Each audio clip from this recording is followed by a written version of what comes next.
Do not move past this. Do not treat this like another message in the background.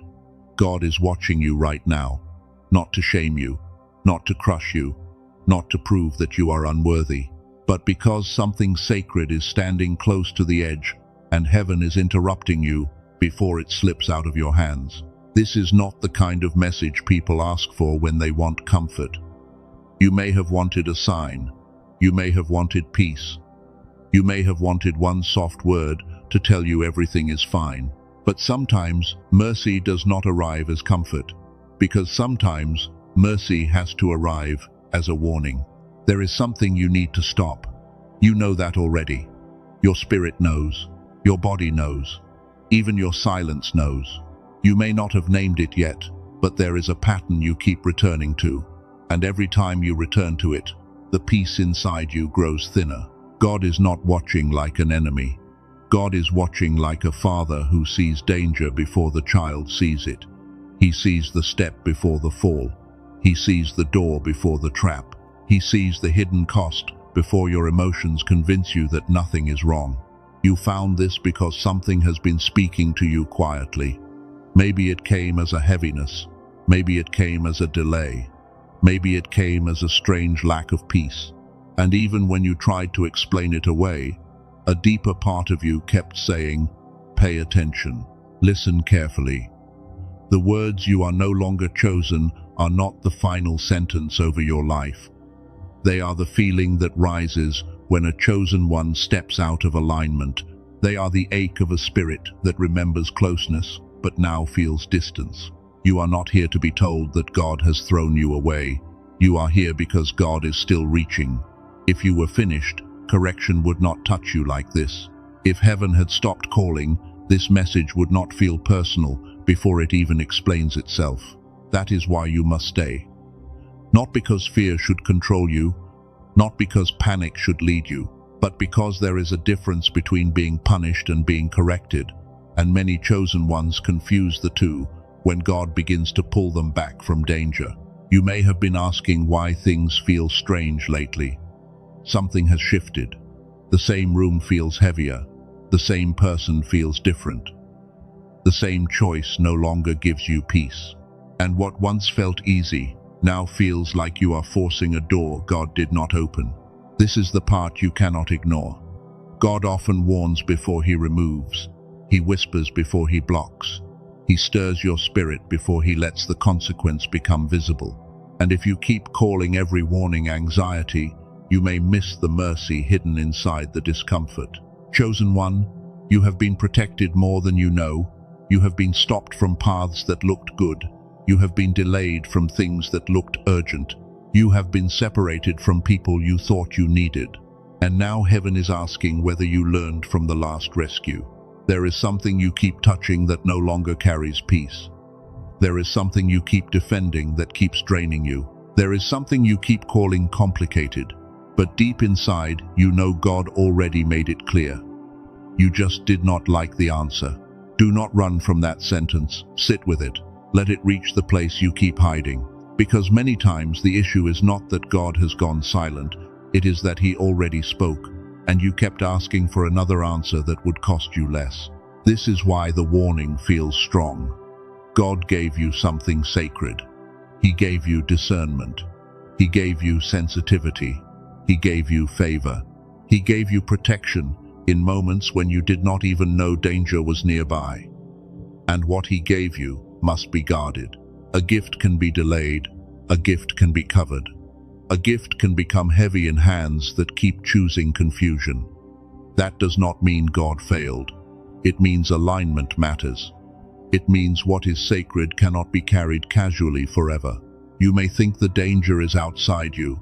You may think the attack is only from people, jealousy, envy, or darkness. But the most dangerous door is often the one inside you, the one you keep opening after God already told you to close it. Maybe it is the conversation you keep returning to. Maybe it is the anger you keep feeding. Maybe it is the secret habit you keep hiding. Maybe it is the bitterness you keep protecting. Or maybe it is the delay you keep dressing up as patience. God is watching that.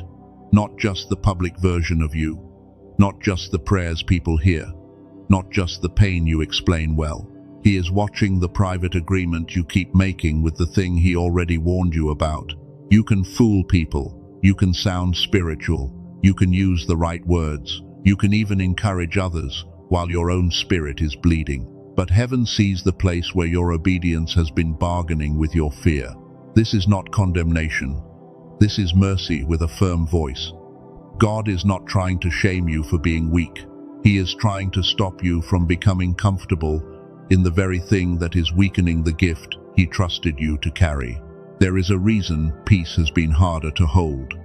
There is a reason your thoughts feel louder. There is a reason your sleep does not feel like rest. Something in you has been wrestling with a warning, and that warning has not left because God has not stopped caring. Do not say this is random. It is not. You did not land here by accident. A message like this does not find a person who is far from conviction. It finds the one who still has enough sensitivity left to tremble when truth gets close. That trembling is not weakness. It is evidence. It means your spirit is not numb. It means you can still feel heaven pulling on you. It means that even if you have wandered, the sound of correction can still reach the hidden room inside you. But you must not waste the warning. A warning ignored for too long can become a closed door. A whisper rejected for too long can become silence. A delay misunderstood for too long can become distance from what God was trying to protect in you. This is where many chosen ones miss it. They think being chosen means nothing can be lost. They think favor means there are no consequences. They think calling means they can keep walking carelessly and still carry the same clarity. But chosen does not mean careless. Chosen does not mean untouchable. Chosen does not mean you can keep returning to what God pulled you out of, while expecting your discernment to stay sharp and your peace to stay clean. Chosen means trusted. Chosen means watched. Chosen means corrected faster, because what you carry affects more than you. When God has placed something sacred on your life, He will not let every pattern travel with you into the next door. This is why the title feels heavy. God is watching. Stop this before He removes what He gave you. That does not mean He is eager to take. It means He is warning you before your own misalignment makes the gift unsafe. There is a mercy in being interrupted. There is a mercy in feeling uneasy before the damage spreads. There is a mercy in a closed door, a delayed answer, a restless night, and a strange conviction you cannot shake. Some of you have been calling it spiritual warfare. Some of it is. But not everything heavy is an attack. Sometimes what feels like pressure is the hand of God stopping you from stepping farther into something your future cannot survive. You wanted confirmation. Here it is. Not the kind that strokes your pride. Not the kind that blames everybody else. Not the kind that tells you every delay is an enemy. This is the kind that says, look within before you lose what was placed within. The thing you must stop may not look dramatic. It may look small. It may look private. It may look like one more message, one more excuse, one more compromise, one more bitter thought, one more delayed act of obedience. But small things become gates. A thought becomes a pattern becomes a habit becomes a direction, and a direction, if left unchecked, can carry a chosen one away from the very place where the gift was meant to grow. You know this because your peace already reacted. Your spirit already pulled back. Your body already felt the heaviness. Even when your mind tried to build reasons, something deeper refused to agree. That is the part God is touching. Not the version of you that performs strength, not the version that tells everyone you are fine. He is touching the quiet part of you that knows you have been negotiating with something you were told to release. Do not be angry at the warning. Be grateful that it came while you can still respond. Be grateful that the door has not fully closed. Be grateful that conviction still feels sharp enough to interrupt your comfort, because there is a kind of silence that is more frightening than correction. There is a place where a person can do the wrong thing and feel nothing. There is a place where the heart becomes skilled at ignoring God and calling it peace. You are not there yet. That is why this message is pressing on you. That is why certain sentences feel like they are walking through your house. That is why you feel both exposed and invited at the same time. God is watching the gift. He is watching how you handle it. He is watching whether you protect what He placed in you, or whether you keep exposing it to the very environments that once damaged your sensitivity. This may be about a relationship. It may be about a habit. It may be about a decision. It may be about your words. It may be about pride. It may be about your refusal to move when God has already said move. And for some of you, it is about staying where you were only meant to pass through. God delivered you, but your emotions keep visiting the old prison. God opened space, but your fear keeps decorating the old room. Stop calling bondage familiar. Stop calling chaos chemistry. Stop calling confusion a sign. Stop calling delay wisdom when God has already asked for obedience. There is a difference between waiting on God and hiding from the instruction He gave you. This message is not here to rush what God has not released. It is here to confront what God already corrected. There is a difference.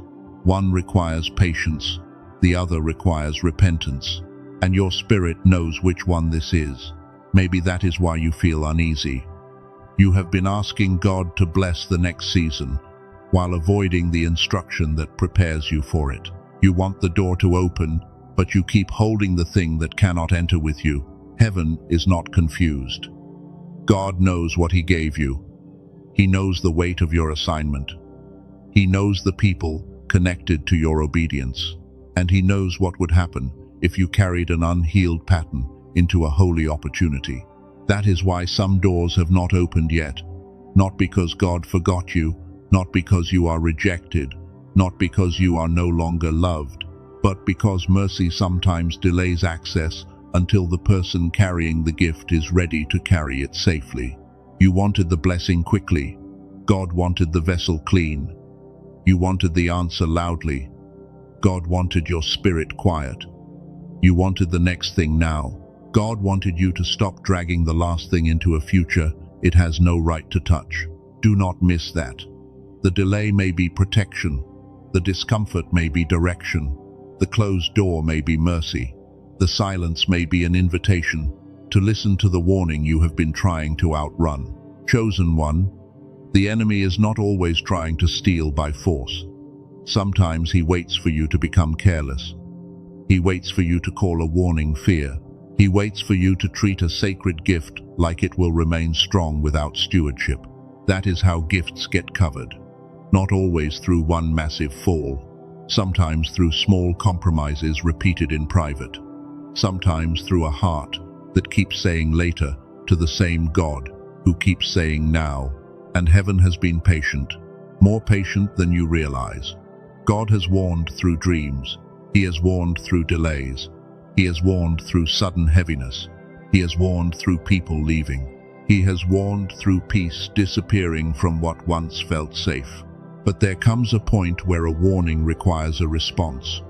Not another explanation, not another excuse, not another promise spoken in emotion and forgotten in comfort. A real response. A holy pause. A choice that proves you heard. This is why you must not treat this as background noise. Put the distractions down. Let your spirit breathe. There is a sacred seriousness in this moment, and it is not meant to terrify you. It is meant to wake you up. You may have been close to something, close to a breakthrough, close to clarity, close to a door, close to the version of you that God has been forming in secret. But closeness does not remove the need for obedience. Sometimes the final test is not whether you can endure pain. Sometimes it is whether you can release what almost cost you your peace. Sometimes it is whether you can stop before the same old pattern talks you out of the promise. Do you feel that?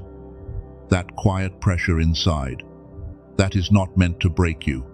It is meant to separate you from the lie that says you can keep everything God gave you while ignoring everything God has been asking of you. You are not being asked to panic. You are being asked to return. You are not being asked to hate yourself. You are being asked to stop protecting the thing that keeps pulling you away from clarity. There is still mercy here.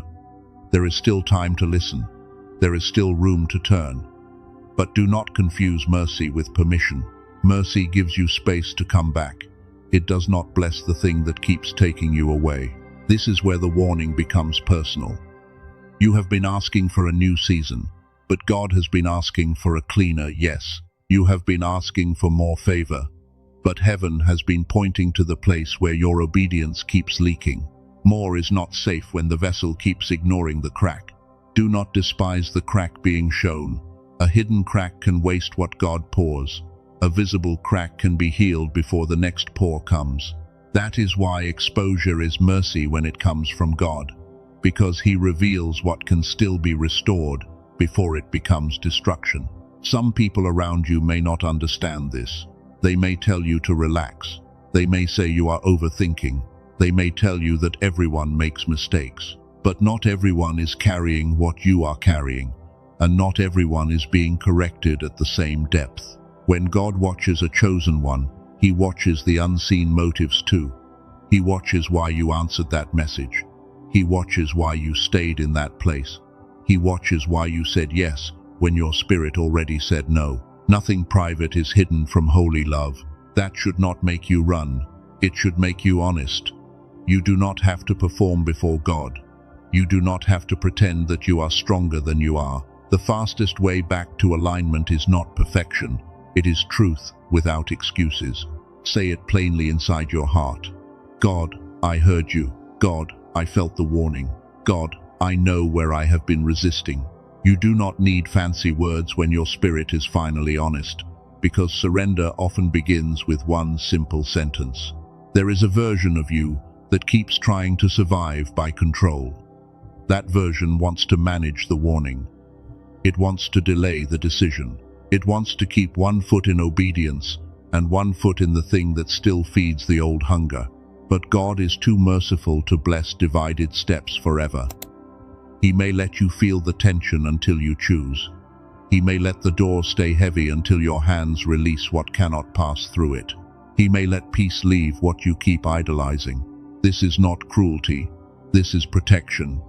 If God allowed every desire to enter your life while your heart was still attached to what harms you, the blessing would become pressure. The door would become weight. The gift would become exposed. That is why some of you feel slowed down. You are not being denied.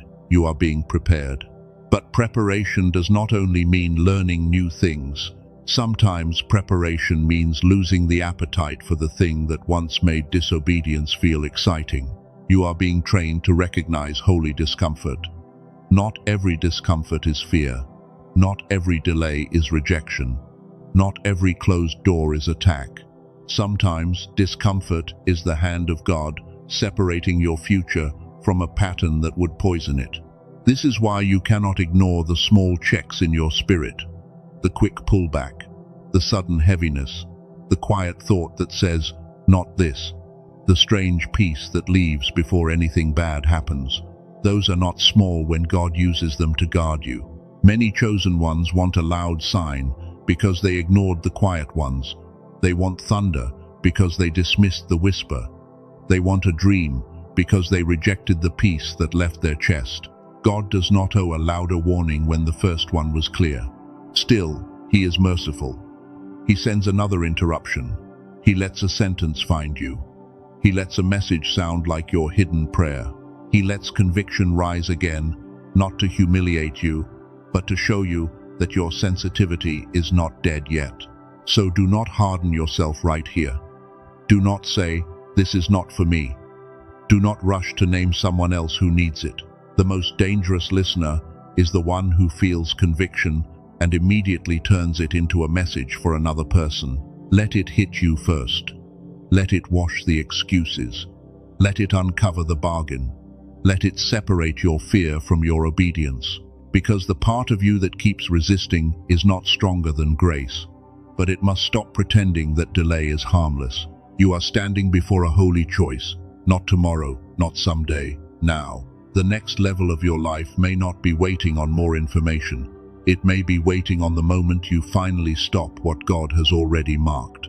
Now listen closely, because this will matter for everything that comes next. Before you can understand what must stop, you must understand what God actually gave you.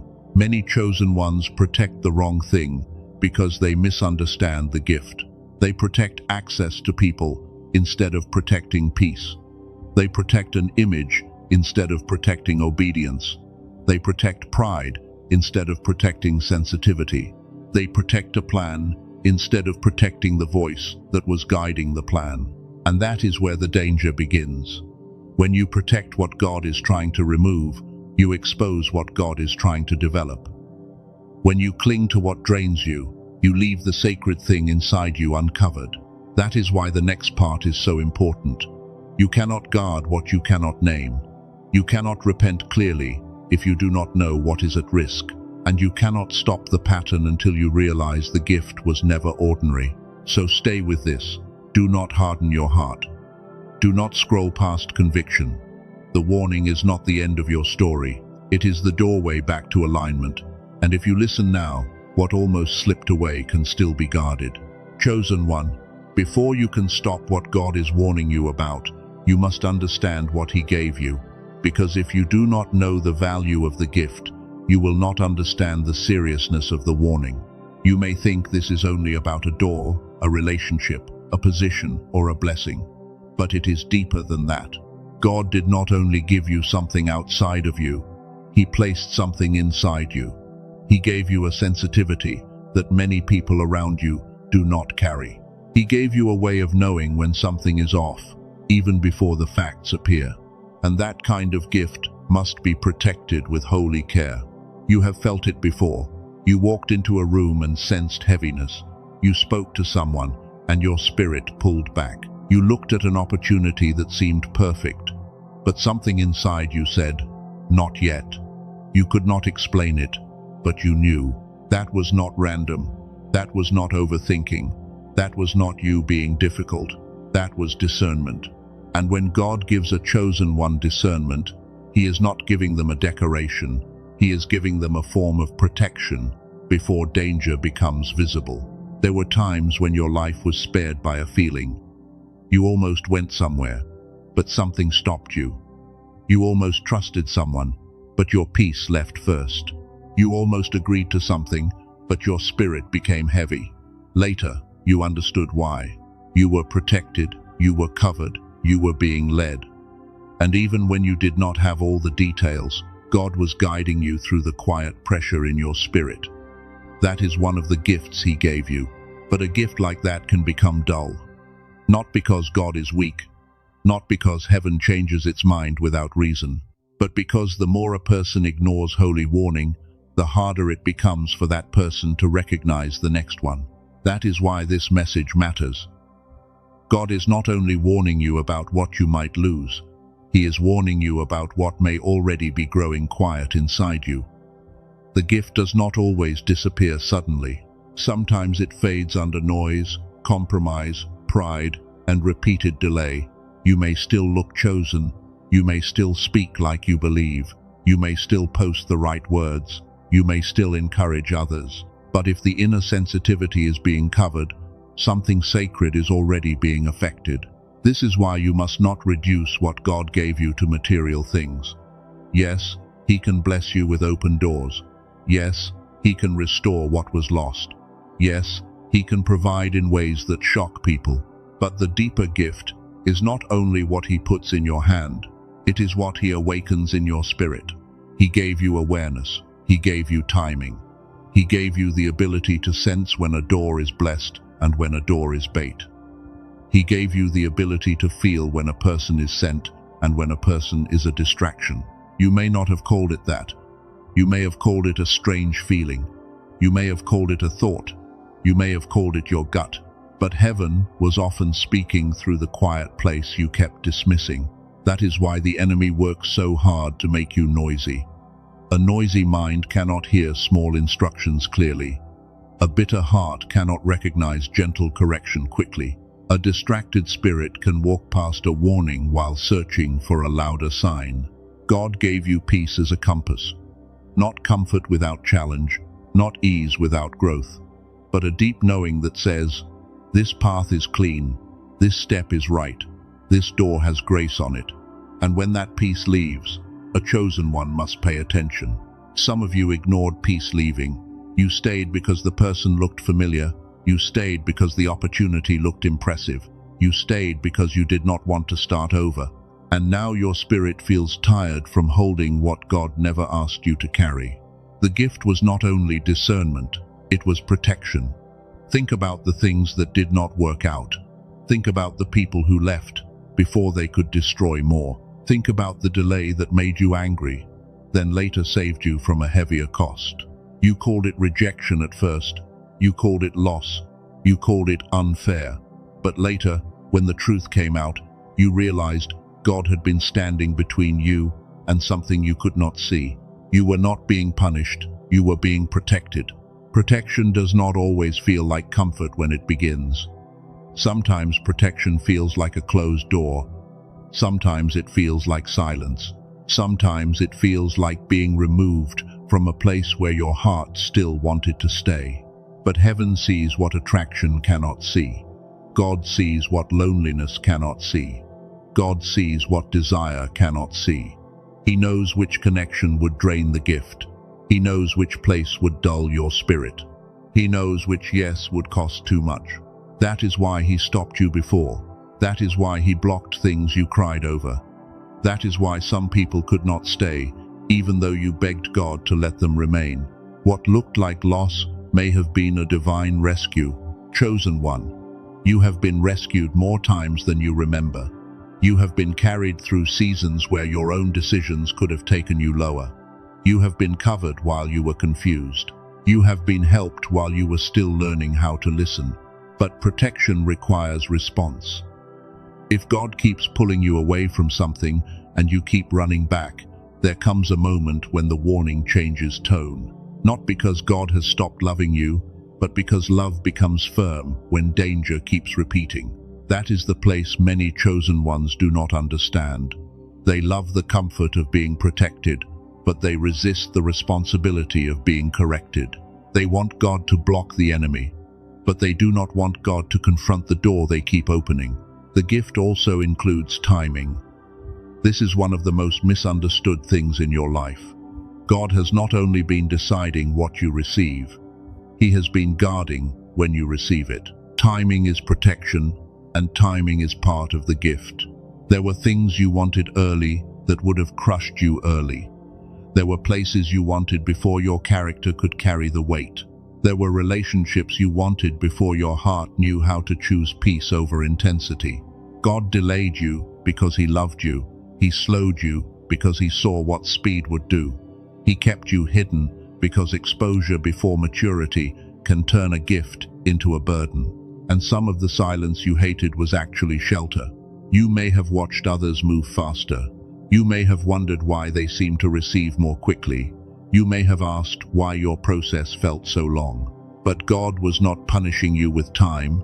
He was preparing you through it. A chosen one cannot measure timing by comparison. What is safe for one person may be dangerous for another. What another person can touch without losing focus may pull you into confusion because of what you carry and where God is taking you. This is why your path has felt different. You could not stay where others stayed. You could not enjoy what others enjoyed. You could not ignore what others ignored. Your spirit reacted because your assignment required a cleaner level of alignment. That was another gift. God gave you a holy inability to be comfortable in certain places. You tried to fit, but your peace would not let you. You tried to pretend, but your spirit kept resisting. You tried to stay numb, but conviction kept finding you. Do not curse that sensitivity. It has saved you. It has annoyed you, but it has saved you. It has made you feel alone, but it has kept you from being swallowed by environments that could have stolen your clarity. The wrong place will not always look evil. Sometimes it looks exciting. Sometimes it looks profitable. Sometimes it looks romantic. Sometimes it looks like the answer to a prayer. But if your gift cannot breathe there, it is not your place. You have to learn this now. A door can look open and still not be assigned. A person can look interested and still not be sent. A chance can look urgent and still be a distraction. Chosen ones must learn to discern beyond appearance. God gave you that ability. But the ability becomes harder to use when your inner life becomes crowded. If your mind is full of fear, pressure, comparison, and old voices, you may start calling anxiety discernment and calling discernment fear. That is a dangerous exchange. It makes the warning unclear. It makes obedience feel complicated. It makes the wrong thing feel possible. And slowly, the gift that once protected you begins to feel buried under noise. That is why you must guard your clarity. Do not treat clarity like a small thing. Clarity is part of your protection. When your mind is scattered, your spirit has to fight through layers of noise just to get your attention. Some of you are not rebellious. You are exhausted. You are not trying to ignore God. You are overwhelmed. You are carrying too many voices, too many fears, too many unfinished thoughts, and too many emotional storms at the same time. But even exhaustion can become dangerous if it keeps you from obeying. The enemy does not always need to make you evil. Sometimes he only needs to make you tired enough to delay, distracted enough to compromise, and noisy enough to miss the warning. This is why the gift must be protected daily. Not only in church, not only when you are desperate, not only when things fall apart. Daily, quietly, intentionally. You have to build a life where your spirit can still hear. God gave you favor too. Favor is not just people liking you. Favor is heaven making room for you where your resume could not. Favor is being remembered at the right time. Favor is being spared when others expected you to fall. You have seen favor. You may not have called it that. Someone helped you without knowing why. A door opened when you had no perfect plan. A problem turned in your favor when it looked impossible. That was not luck, but favor is not a toy. Favor is not permission to live carelessly. Favor does not mean every choice becomes safe. Favor is a sacred trust, and it must be carried with humility, because pride can make a favored person forget the source. This is where some chosen ones become careless. They survive things and start assuming they cannot be touched. They watch God rescue them and begin treating rescue like a routine. They forget that mercy should produce reverence, not entitlement. Do not let that happen to you. Do not become casual with what once made you weep. Do not become familiar with mercy until correction feels offensive. The same God who lifted you can also discipline you because he loves what he placed inside you. He gave you a calling. That calling may not be fully visible yet. It may still be forming. It may still feel hidden. But you know there is something different about your life. You know you were not built to drift. There is a pull on you. There is a weight in your decisions. There is a feeling that your life matters beyond survival. Even when you try to live normally, something in you keeps asking for purpose. That is not random. God marked you for more than existing. He marked you to carry light. He marked you to break patterns. He marked you to stand where others collapsed. He marked you to become evidence that grace can rebuild a person from the inside. But a calling can be delayed by misalignment.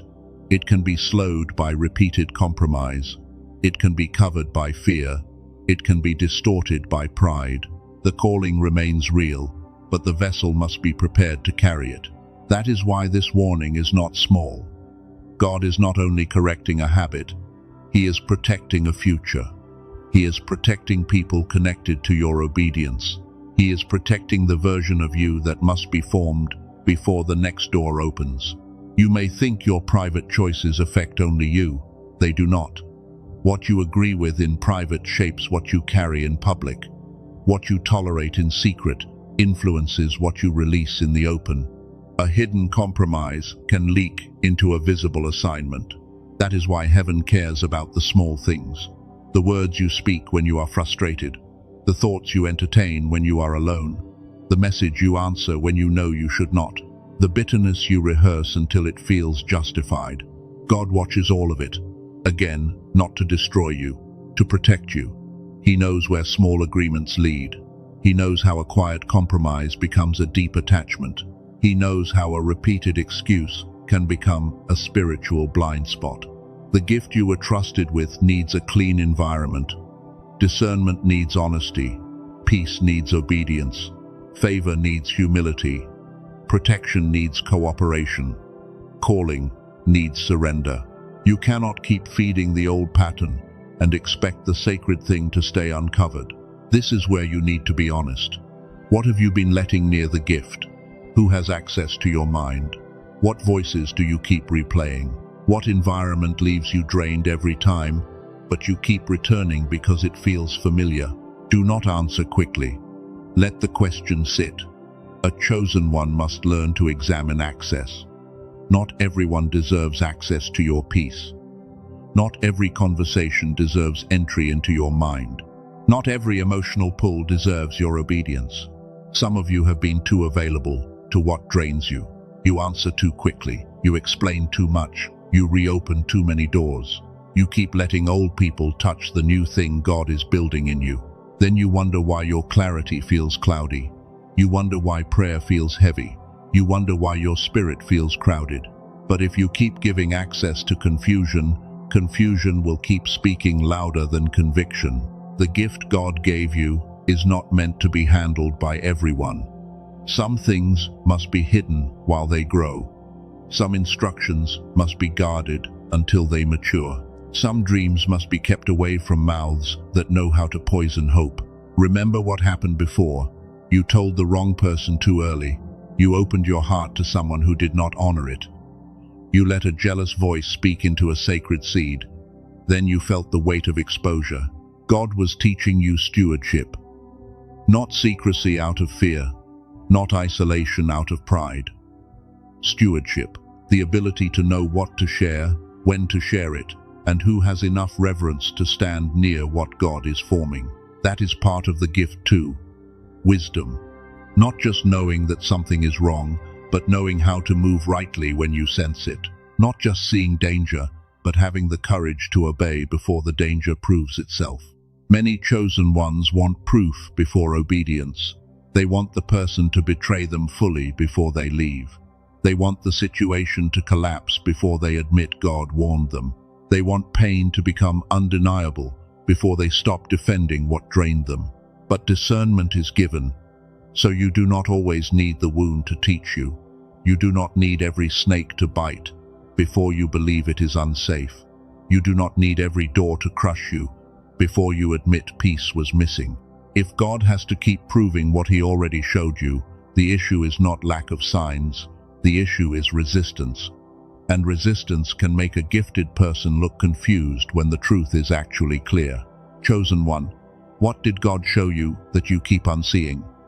What did he tell you that you keep negotiating with? What did he remove that you keep trying to resurrect? Those questions matter because the gift is connected to your response. God gave you peace, but you keep entering places that steal it. He gave you discernment, but you keep asking people with no spiritual sight to confirm what he already made clear. He gave you timing, but impatience keeps trying to force the door. He gave you protection, but you keep testing the boundary. He gave you favor, but pride keeps trying to take credit. He gave you calling, but distraction keeps asking for your focus. This is not random. This is the battlefield around the gift. The enemy does not only attack your blessing, he attacks your ability to steward it. He attacks your patience. He attacks your focus. He attacks your hunger for God. He attacks your sensitivity until wrong things feel normal. That is why you must return to reverence. Reverence is not fear that makes you hide. Reverence is love that makes you careful. Reverence says, God trusted me with something, so I cannot handle my life like it has no weight. There are conversations you cannot keep having. There are thoughts you cannot keep feeding. There are patterns you cannot keep calling personality. There are delays you cannot keep calling waiting when God already gave the instruction. This is not about earning love. You are loved. This is about protecting what love entrusted to you. A child can be loved and still corrected. A chosen one can be loved and still warned. Love does not remove discipline. Love makes discipline holy. You needed to hear that. Because shame will try to twist this message. Shame will say, you failed, so hide. Grace says, you have been warned, so return. Shame pushes you from God. Correction pulls you back toward Him. Do not let shame lead you. Shame makes people perform. Shame makes people lie. Shame makes people quit. But conviction brings clarity. Conviction says, this is the place, this is the pattern, this is the door, now come back. That is what God is doing here. He is naming the weight without crushing you under it. He is showing the danger without calling you hopeless. He is reminding you that the gift is sacred because your future is still being protected. And this is why you must become serious about stillness. A noisy life will keep making holy things feel blurry. A crowded mind will make simple obedience feel impossible. A restless spirit will keep asking for signs while ignoring the one already present. Some of you need a daily return, not a dramatic performance, not a public announcement, a quiet return. A few minutes where your mind stops running, your spirit becomes honest, and your focus comes back to what God has been trying to show you. This is why I placed a simple resource below for those who feel mentally foggy, spiritually heavy, or unable to focus the way they used to. The Genius Song is not magic. It is not a replacement for prayer. It is a tool for a quieter daily reset. Use it with intention. Sit still. Let your mind settle. Pray honestly. Ask God to show you what you have been avoiding. A tool cannot obey for you, but it can help create a space where your distracted mind stops fighting the warning. Clarity matters, focus matters, stillness matters. A chosen one cannot live scattered forever and expect the gift to remain sharp. What God gave you deserves an inner environment where obedience can be heard before consequence has to speak. Do not treat this lightly. You are not just trying to feel better. You are learning to guard the place where God speaks. You are learning to quiet the noise that makes you second-guess what your spirit already knows. The gift was never meant to be buried under panic. It was never meant to be dragged through every emotional storm. It was never meant to be surrendered to every voice with an opinion. God gave it to you, and now He is teaching you how to guard it. That is why old environments have been feeling tighter. That is why certain people no longer feel safe to your spirit. That is why some entertainment, some conversations, and some habits feel heavier than they used to. Your gift is reacting. Do not ignore that reaction. The gift often senses contamination before your mind can explain it. The gift senses when something is draining your obedience. The gift senses when your peace is being traded for attention, validation, or temporary comfort. You may be tempted to call this being too sensitive. But what if sensitivity is part of your protection? What if the heaviness is not weakness? What if the discomfort is not drama? What if God is using it to keep you from going blind again? You have outgrown some things. That is why they feel strange now. What once entertained you now drains you. What once excited you now leaves you empty. What once felt like escape now feels like distance from the version of you God is forming. That is a sign. Growth changes appetite. Healing changes tolerance. Alignment changes what you can no longer sit with. Do not grieve every loss as rejection. Some losses are proof that the gift inside you is becoming too holy for old rooms. You are being called higher, not to become proud, not to look down on others, but to walk with cleaner hands, clearer focus, and deeper reverence. The more God trusts you with, the less casually you can live. This is the part that separates a called person from a prepared person. Many people feel called. Fewer allow themselves to be prepared. Calling excites the heart, but preparation exposes the pattern. Calling sounds beautiful, but preparation demands surrender. You are in preparation. That is why the warning is precise.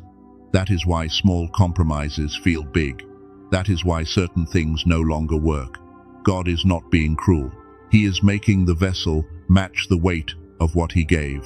Do not resent the process. A gift without preparation can destroy the person who carries it. Favor without humility can become pride. Discernment without obedience can become torment. Sensitivity without boundaries can become exhaustion. God is not only giving, He is forming. He is shaping the inner life that must hold the outer blessing. He is teaching you how to stop before you damage what He is developing. That is why this moment is serious. You cannot afford to be careless with your words now. Words shape atmosphere. Words reveal agreement. Words can bless what God is building or curse what He is still forming. And some of you have been speaking too much from frustration. You said nothing is happening. You said maybe God forgot you. You said this always happens to me. You said you are tired of waiting. But heaven heard the pain under those words, and heaven is now asking you to speak differently over the gift. Do not curse the seed because it has not become a tree yet.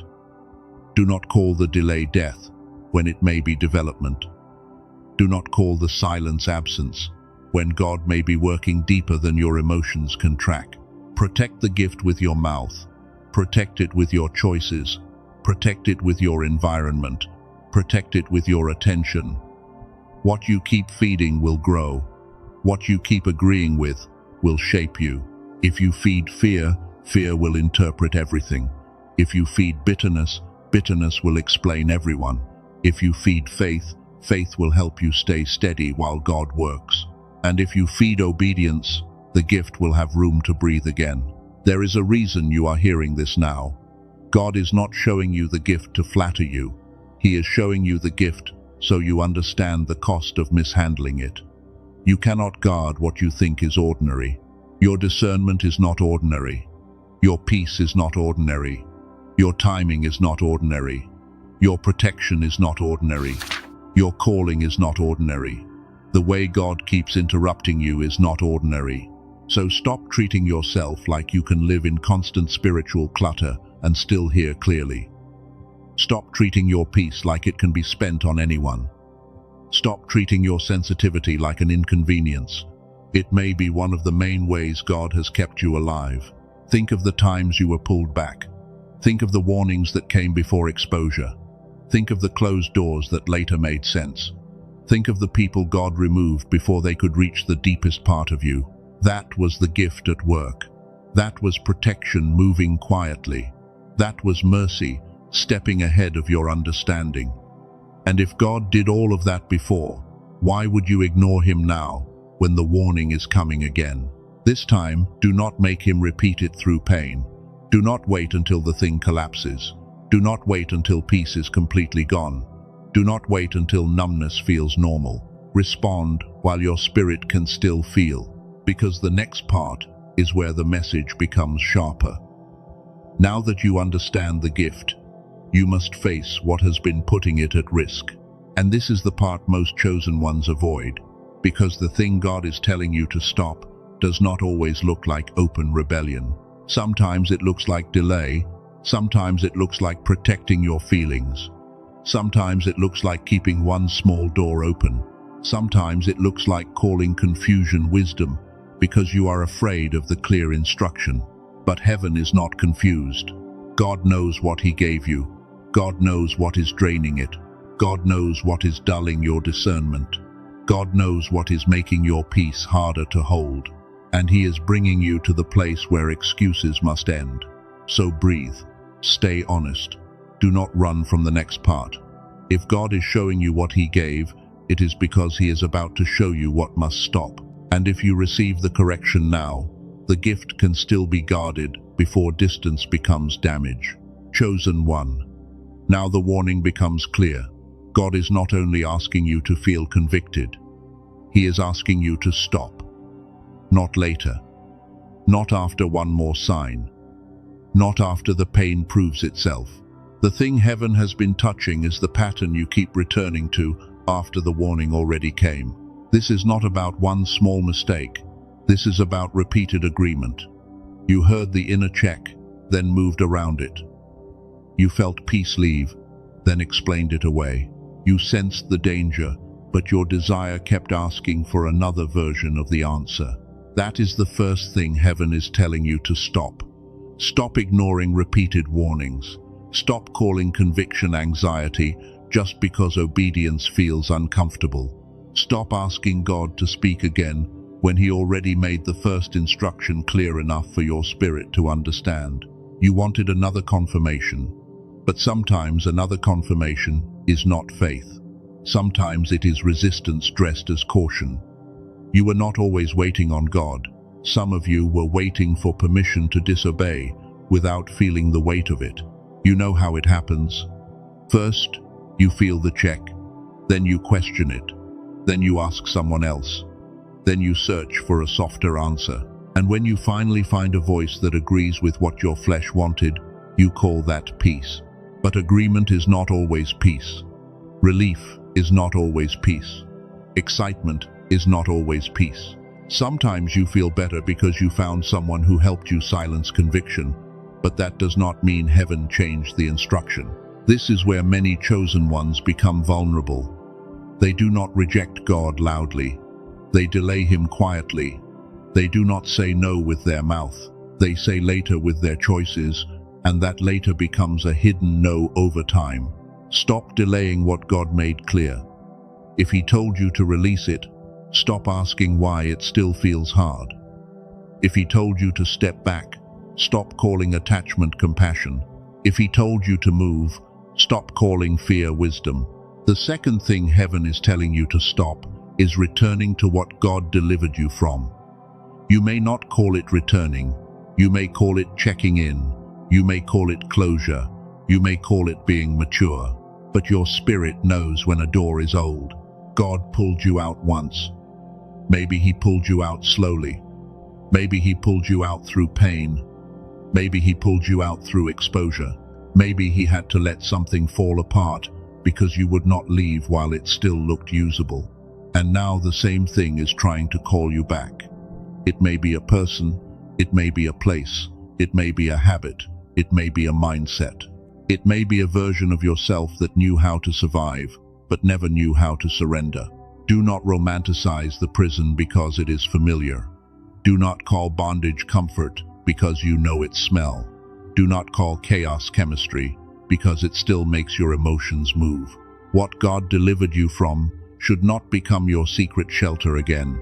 You remember the cost. You remember the confusion. You remember how small you felt after giving that thing access. You remember how prayer became heavy. You remember how your clarity weakened. You remember how your peace had to crawl back slowly. So why are you circling it again? Why are you answering what God taught you to block? Why are you feeding what once drained the life out of you? Why are you testing a boundary that was built by mercy? This is not to shame you. It is to wake you. The old thing does not always return looking old. Sometimes it comes polished. Sometimes it comes apologetic. Sometimes it comes spiritual. Sometimes it comes at the exact moment when loneliness makes you forget the lesson. Be careful. The enemy studies timing too. He knows when you are tired. He knows when you feel unseen. He knows when the promise feels delayed. He knows when you start wondering if obedience was worth the pain it cost. That is when old doors knock softly, not always loudly. A message appears, a memory rises, a temptation looks harmless, a habit says it will only be one more time, and your flesh starts calling it small because it wants to forget where it led before. Stop reopening the door. Stop calling it harmless when it already harmed you. Stop negotiating with what God exposed. If the last season needed deliverance, do not invite its chains into the next one. The third thing heaven is telling you to stop is speaking death over what God is still building. This one may be hidden. You may think words are small. You may think frustration gives you permission. But your words have been shaping the atmosphere around the gift. You have said nothing is happening. You have said maybe God forgot you. You have said you always get close, then lose everything. You have said you are tired of hoping. You have said the promise is taking too long. God heard the pain. He is not cruel. He knows you spoke from weariness. But pain does not make every word harmless.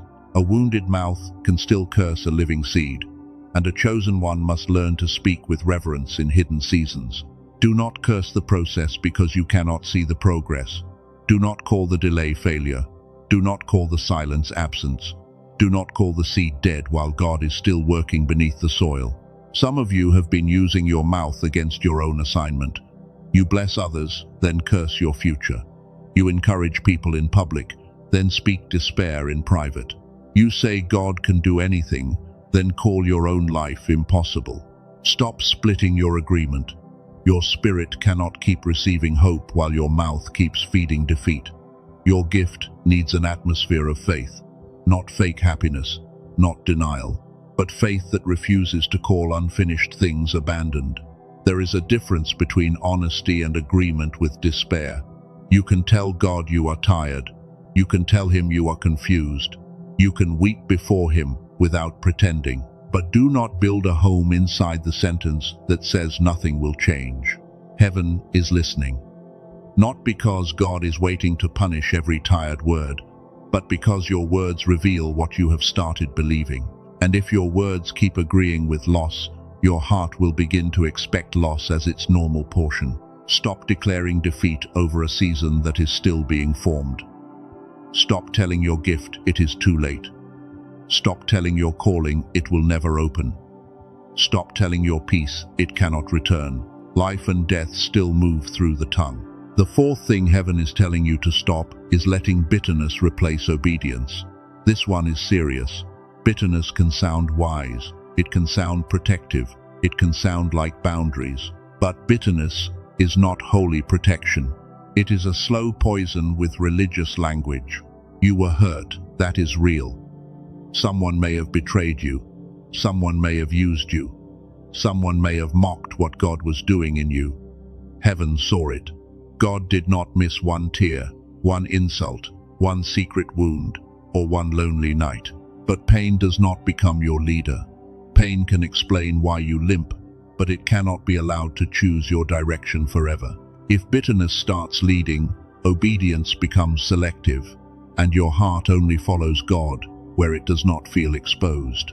That is dangerous for a chosen one, because God will often ask you to obey in the area where you were wounded, not to harm you again, not to dismiss what happened, but to prove that the wound no longer owns your yes.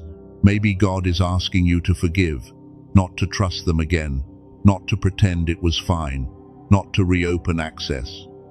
Forgiveness is not permission. Forgiveness is the moment you stop letting their action hold your spirit hostage. Maybe God is asking you to stop rehearsing the story. You keep replaying the betrayal. You keep rebuilding the argument. You keep imagining what you should have said, and every time you do, bitterness gets another meal. Stop feeding it. The person may be gone, but bitterness keeps them present. The season may be over, but bitterness keeps it alive. The door may be closed, but bitterness keeps you living in the room. You cannot carry a holy gift with a heart that keeps drinking poison. God can heal you. He wants to heal you, but you have to stop protecting the thing that keeps reopening the wound after he already began closing it. This does not mean you pretend. This does not mean you silence your pain. It means you bring it to God without turning it into an identity. You are not what they did. You are not the betrayal. You are not the rejection. You are still chosen. You are still being formed. You are still held. But the version of you that keeps using pain as proof that obedience is unsafe must be surrendered. God is not the one who hurt you, so do not punish his instruction for their behavior. The fifth thing heaven is telling you to stop is using confusion as an excuse not to move. This one hides behind spiritual language. You say you are waiting for clarity. You say you are praying about it. You say you want to be sure. Sometimes that is sincere. God honors patience. He does not rush holy timing. But there are moments when you are not waiting for clarity, because clarity already came. You are waiting for courage. You know the difference. Your spirit knows when an answer is unclear. But your spirit also knows when an answer is clear, and your emotions simply do not like the cost. That is when confusion becomes a hiding place. Stop hiding in confusion. If God has already shown you the first step, take the first step. You do not need the whole staircase to obey the instruction in front of you. You do not need the full map to stop touching what he marked unsafe. Some of you keep asking for a future plan because you want to avoid a present surrender. You ask what will happen next. You ask who will replace them. You ask how the door will open. But God is asking whether you will obey before you know the outcome. That is real trust. Trust is not only believing God will bless you. Trust is obeying when obedience removes the thing your emotions used for comfort. Trust is releasing the familiar before the replacement appears. This is why the warning is urgent. The longer you hide behind confusion, the more your sensitivity becomes tired. Your spirit keeps spending strength on an argument God already settled. And over time, you begin to feel numb where you once felt conviction. Do not wait for numbness. Numbness is not peace. Numbness is not healing. Numbness is what happens when the heart learns to stop reacting to what it was never meant to tolerate. If you still feel unsettled, there is mercy in that. If your chest still tightens when you think about the choice, there is mercy in that. If you still cannot fully rest in the compromise, there is mercy in that. The discomfort is still speaking. The warning is still alive. God is still close enough to disturb what would destroy you if you became comfortable with it. Do not despise the disturbance. Now listen deeper. There is a pattern underneath all these patterns. It is the pattern of self-protection without surrender. You are trying to keep yourself safe in ways that make obedience optional. You protect your feelings by delaying the hard choice. You protect your pride by pretending you are not convicted. You protect your loneliness by keeping access to what God removed. You protect your image by acting stronger than your private life feels. But God is not asking for a performance. He is asking for your yes. A real yes. A clean yes. A yes that does not keep a secret agreement with the old thing just in case the new thing takes too long. This is where the chosen one must become honest. What are you keeping as a backup? What door remains unlocked? What conversation do you return to when you feel weak? What hidden habit do you keep promising to stop after one more time? Heaven is touching that place, not the polished place, not the religious place, not the place that knows how to say the right words, the real place, the private place, the place where your yes keeps getting divided. A divided yes is still dangerous. It can look obedient from a distance. It can sound faithful in public, but inside, it keeps negotiating. Inside, it keeps measuring how close it can stay to the old thing without calling it disobedience. Stop measuring the distance between you and the line. Start asking how close you can come to God. Stop asking how much you can keep. Start asking what must leave so the gift can breathe again. You were not chosen to live at the edge of compromise. You were not formed to need danger in order to feel alive. You were not protected all this time so you could walk back into the room that almost destroyed your clarity. There is a version of you that God is calling forward. That version is not double-minded. That version does not need old validation. That version does not keep proving loyalty to what keeps stealing peace. But to become that version, something must stop, not just decrease. Stop. Not just become more controlled. Stop. Not just be hidden better. Stop. The instruction is not asking for decoration. It is asking for separation. You may feel resistance right now. That is normal. The flesh does not surrender quietly. Old patterns know how to beg. They know how to promise change. They know how to remind you of comfort while hiding the cost. Do not believe every feeling. Feelings can be real and still not be leaders. Desire can be strong and still be unsafe. Attachment can feel deep and still be wrong. Longing can feel spiritual and still be tied to fear. This is why God gave you discernment. Not so you could only sense outside danger. He gave it so you could also recognize when your own emotions are trying to lead you away from obedience. You need that now.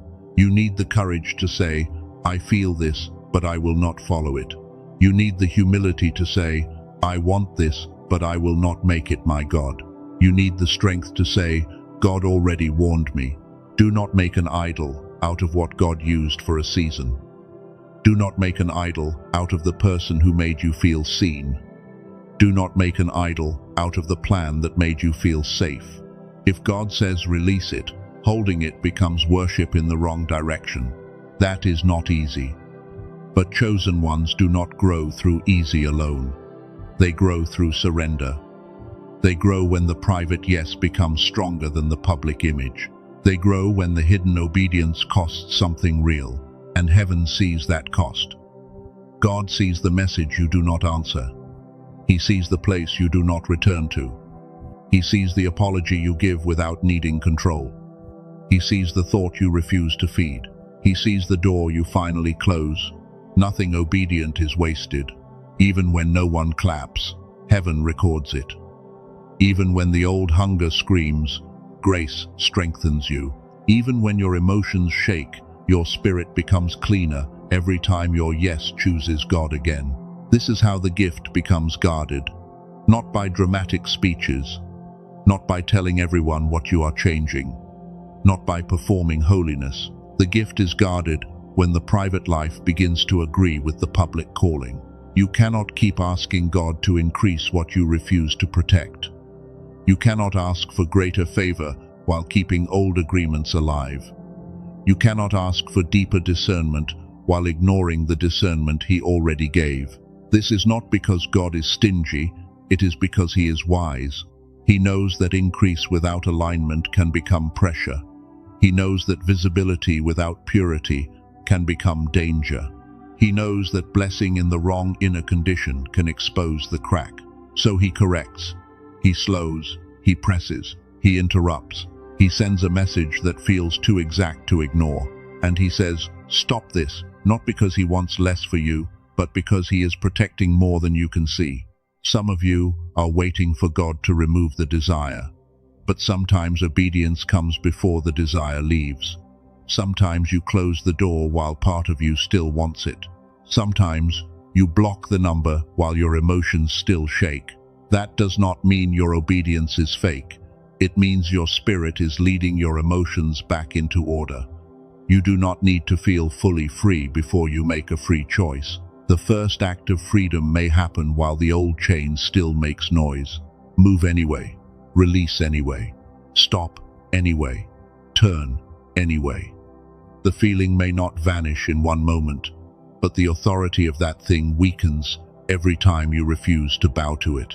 Do not wait until it feels easy. If it felt easy, it might not be surrender. Real surrender often trembles. It often cries. It often grieves. But it still places the thing on the altar and refuses to steal it back when fear rises. This is the kind of obedience that protects the gift. Not loud obedience, not proud obedience, quiet obedience, costly obedience. The kind that says, God, I do not understand everything, but I will not keep what you are asking me to release. Some of you need to stop explaining yourself to people who benefit from your confusion. They keep asking why you changed. They keep pulling you back into old conversations. They keep making your obedience look extreme because your freedom threatens their access. You do not owe everyone access to your turning point. You do not owe an explanation to every person who preferred you bound. Sometimes the most obedient thing you can do is leave quietly and let your changed pattern become the answer. Do not announce everything. Do not negotiate everything. Do not invite every voice into the decision.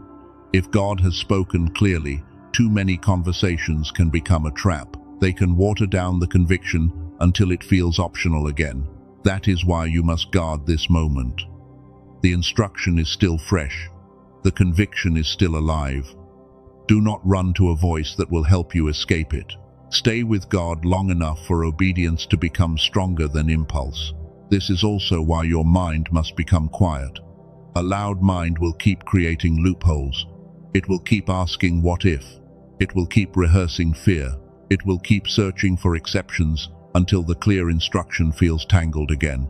Chosen one, you do not need more noise right now. You need stillness. You need focus.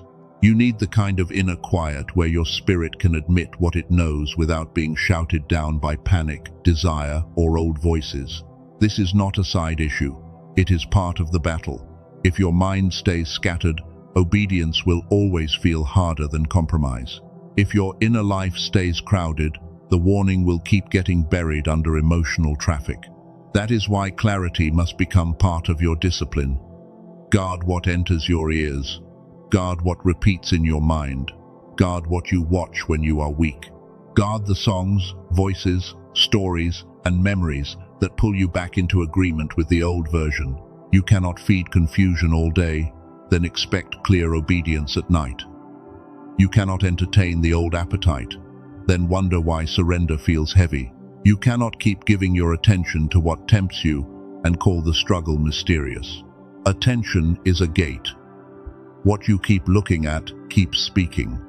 What you keep replaying keeps shaping. What you keep imagining keeps building desire. And desire, if fed long enough, will begin to argue against the instruction of God. Stop feeding the argument. Starve the old agreement. Remove the access. End the conversation. Change the atmosphere. Let your yes become practical. Let obedience move from a feeling into a decision your daily life can see. Some of you already know the first action. You know what to delete. You know who to stop answering. You know what place to avoid. You know what apology to make. You know what habit cannot follow you into the next season. Start there. Do not make obedience vague. Vague obedience is often delayed obedience. Name the step. Take the step. Repeat the step tomorrow. Spiritual growth becomes real when conviction becomes a changed pattern. And when you fall, do not use the fall as permission to stay down. Get up quickly. Return quickly. Tell the truth quickly. The enemy wants one mistake to become an identity, but God uses honest return to rebuild strength. Do not say, "I already failed, so it does not matter." It matters. One turn still matters. One no still matters. One closed door still matters. One honest prayer still matters. A chosen one can come back before the pattern becomes a prison again. This is not about proving you are strong. It is about admitting you need grace and then cooperating with it. Grace is not only forgiveness after failure. Grace is power to choose differently before the next failure repeats. Receive that power, not as a feeling only, as a decision, as a boundary, as silence where there used to be explanation, as obedience where there used to be delay, as humility where pride used to defend the pattern. God is not asking you to fix your whole life in one breath. He is asking you to stop the thing He has been naming. One thing, one pattern, one door, one agreement, one repeated no disguised as confusion. You know where this lands. Even if your mind tries to scatter, your spirit knows. The point is not to panic about everything. The point is to finally stop pretending you do not know what God has been touching. This is your mercy moment. Not because you are perfect, not because you have everything figured out, but because the warning is still alive and your heart can still respond. That means there is still room to return. But now you need to understand the consequence of ignoring this, not to scare you into despair, not to make you feel abandoned, but to show you what happens when a chosen one keeps rejecting warning until the inner sensitivity begins to pull back. There is one sign that the gift is already being covered. It is not always disaster. It is not always sudden loss. It is not always a dramatic fall. Sometimes it is silence. Sometimes it is numbness. Sometimes it is peace leaving quietly. And that is where we must go next. Because if you can recognize the silence before removal, you can still return before distance becomes damage. If you can recognize the first signs, you do not have to wait for the consequence to shout what correction already whispered. Chosen one, this is where the warning becomes heavy. Not because God wants you afraid, not because heaven wants to crush your heart, but because there is a silence that comes before removal, and if you can recognize it while conviction is still alive, you can return before distance becomes damage. Removal does not always begin with disaster. It does not always begin with a door slamming shut. It does not always begin with a public fall. Sometimes it begins quietly, when the peace you used to feel becomes harder to find, and the warning you used to notice becomes easier to ignore. This is the part many chosen ones miss. They expect consequence to look loud. They expect correction to look dramatic. They expect God to shout through chaos. But one of the most frightening signs is when heaven becomes quiet in the exact place where God used to warn you quickly. Do not misunderstand this. God is not weak. God is not absent. God is not confused about your life. But when a person keeps rejecting the whisper, the heart can become trained to live without trembling, and that kind of numbness is more dangerous than pain. Pain can wake you, conviction can turn you, tears can soften you, but numbness can let you keep walking while the gift inside you grows covered. Numbness can make the wrong thing feel normal, and normal wrong is one of the most dangerous places for a chosen one. The first sign is peace leaving quietly, not all at once, not always with panic, just quietly. You still do the same thing, but it does not feel clean anymore. You still talk to the same person, but something inside you no longer settles. You still enter the same place, but your spirit feels tired before anything happens. You may try to explain it. You may say you are stressed. You may say you are tired. You may say, life has been heavy. And maybe that is partly true, but deep down, you know there is a certain peace that left when you kept stepping past the boundary God had already shown you. Peace is not a small thing. Peace is often the guard at the gate. Peace tells a chosen one when a step carries grace. Peace does not mean everything is easy, but it means God is present in the movement, and your spirit can rest even while the path is difficult. So when peace leaves, pay attention. Do not rush to replace it with excitement. Do not drown it with noise. Do not ask the wrong people to make you feel better about what your spirit cannot accept. Peace leaving may be one of the first mercies before a deeper loss. Some of you have been living without peace for so long that you started calling tension normal. You wake up with pressure.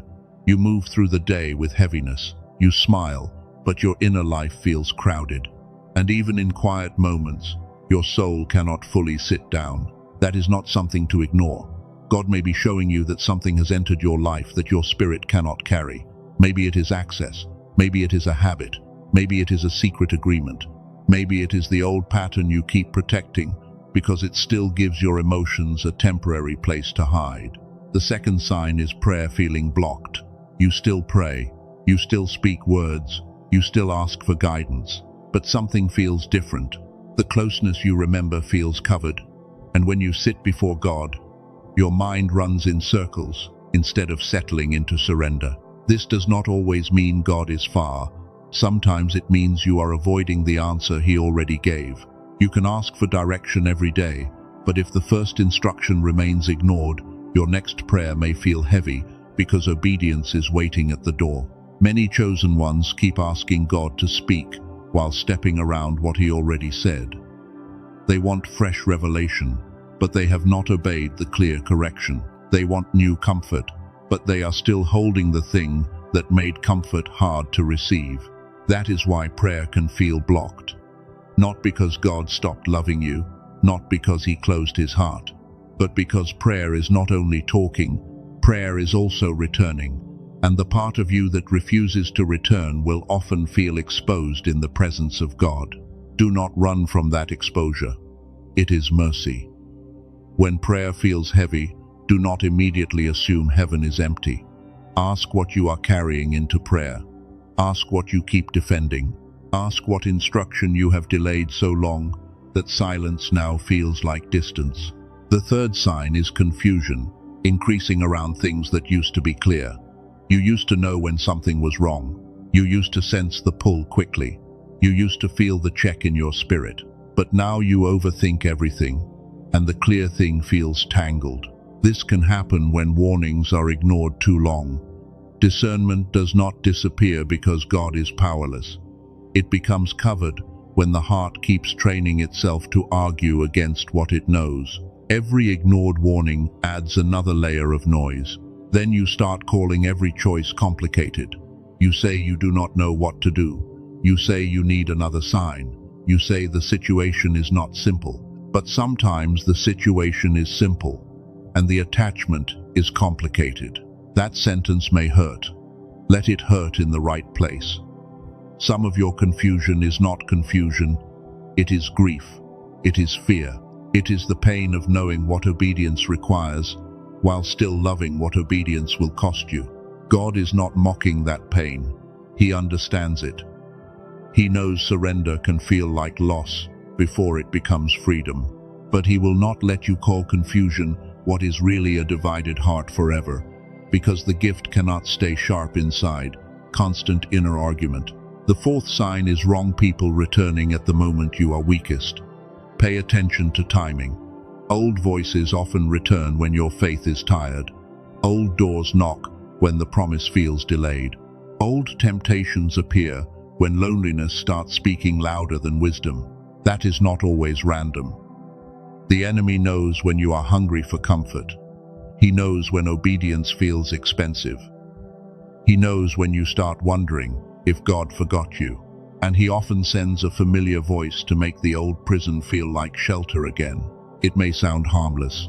Just a message, just a memory, just one conversation, just one look, just one visit. But if God delivered you from it, then access is not harmless. What was once a chain does not become safe because time passed. Chosen one. Do not confuse a returning person with a restored assignment. Not everything that comes back is from God. Some things return to test whether you still need the validation that once made you ignore your peace. You will know by the fruit.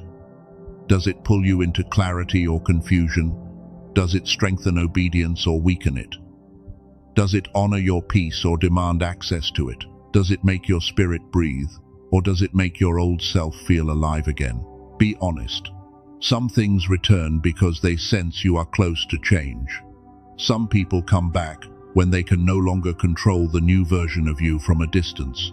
They knock because your freedom threatens the role they had in your old identity. Do not open quickly. Do not answer from loneliness. Do not call emotional excitement a sign. If peace is not there, pause. If your spirit tightens, pause. If you have to silence conviction to continue, stop. The fifth sign is delay increasing in places you expected movement. This can be hard to receive. Not every delay is punishment. Not every delay means you failed. But some delays are divine restraint, because God will not let you enter a door while you are still tied to what would damage you inside it. You may be asking why the door has not opened. You may be asking why the answer feels slow. You may be asking why the opportunity keeps moving away. But heaven may be asking why you keep trying to carry an old agreement into a new place. There are blessings that require a cleaner vessel. There are rooms that require deeper humility.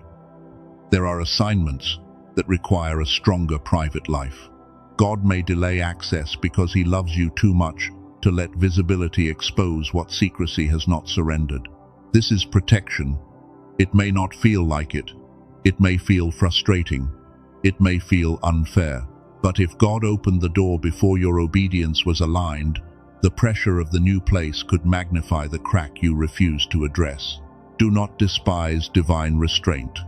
Sometimes a blocked door is not rejection. It is rescue. Sometimes heaven slows you because speed would make the hidden pattern more dangerous. Sometimes God delays the promise because He is still freeing you from the thing that would poison it. The sixth sign is losing sensitivity to what once convicted you. This is the sign that should make you pause, not panic. Pause. There was a time when one wrong step made your spirit ache. One harsh word bothered you. One compromise made you restless. But now the same thing barely moves you. You can say what you used to repent for. You can enter what you used to avoid. You can tolerate what used to grieve you. And the frightening part is not the action itself, but how little it seems to trouble you now. That is not growth. That is not maturity. That is not freedom. Sometimes people call it freedom because they no longer feel conviction. But the absence of conviction is not always peace. Sometimes it is a warning that the heart has been trained to stop listening. This is why the silence before removal is so serious. When God corrects you, there is still sound, there is still pull, there is still pressure. But when a heart becomes numb, it can mistake silence for approval while drifting farther from the place where the gift was protected. If this makes you uncomfortable, that discomfort is mercy. Do not push it away. Do not harden yourself. Do not say, "I am fine." If you can still feel the warning, you are not beyond reach. The tenderness is proof that God is still touching the hidden place. The seventh sign is your inner life becoming louder than the voice of God. Your thoughts race. Your fears repeat. Your emotions argue. You try to pray, but your mind keeps running through every possible outcome. And the instruction that once felt clear gets buried beneath mental noise. A scattered mind can make obedience feel impossible. It can make a simple no feel cruel. It can make a simple yes feel dangerous. It can make the old door look safer than the unknown path God is asking you to walk. That is why stillness matters, not as a luxury, not as a mood. Stillness is a discipline for chosen ones who must hear clearly. If your mind is always crowded, you may start missing the soft warnings that once kept you from danger. God often speaks in the quiet place beneath the noise. He may not compete with every fear you feed. He may not shout over every distraction you invite. Sometimes he waits for you to turn down the volume of everything else, so the instruction already given can be heard again. This is why the silence you feel must be examined. Is God silent, or is your life too loud? Is heaven distant, or has your attention been given to too many voices? Is the gift gone, or is it buried under the weight of what you keep consuming? Do not answer too fast. Sit with it. Some of you need to become quiet before you make another decision. You do not need another argument. You do not need another emotional reaction. You need the kind of stillness where truth can rise without being attacked by panic. If this message is exposing the noise you have been living with, do not ignore that. Sometimes the next level of obedience begins with a quieter mind. Sometimes return begins when you stop feeding every voice that makes your spirit feel scattered. That is why the resource below is there for those who need a daily reset. The Genius Song is not magic. It is not a replacement for prayer. It is a simple support for focus, stillness, and inner clarity when your mind has been too loud for too long. Use it with reverence. Sit still. Breathe. Let the noise settle. Pray honestly. Ask God to show you what you have been avoiding. A tool cannot surrender for you, but it can help you create space where surrender becomes easier to hear. Chosen one, your clarity is worth guarding. Your focus is not small. Your stillness is not optional in this season. If heaven is warning you, then your inner environment matters, because a noisy life can make a holy warning feel like ordinary stress. Now come back to the deeper point. The silence before removal is not always the silence of God abandoning you. Sometimes it is the silence created by ignored instruction, crowded attention, and repeated compromise. God is still holy, but your sensitivity may be buried. The mercy is that you can notice it now. You can notice peace leaving. You can notice prayer feeling heavy. You can notice the old door calling again. You can notice numbness forming where conviction used to burn. Do not wait until the signs become louder. Do not wait until the door collapses. Do not wait until the gift feels completely covered. Do not wait until wrong feels normal and holy feels distant. Return while your spirit can still hear. There is still a way back.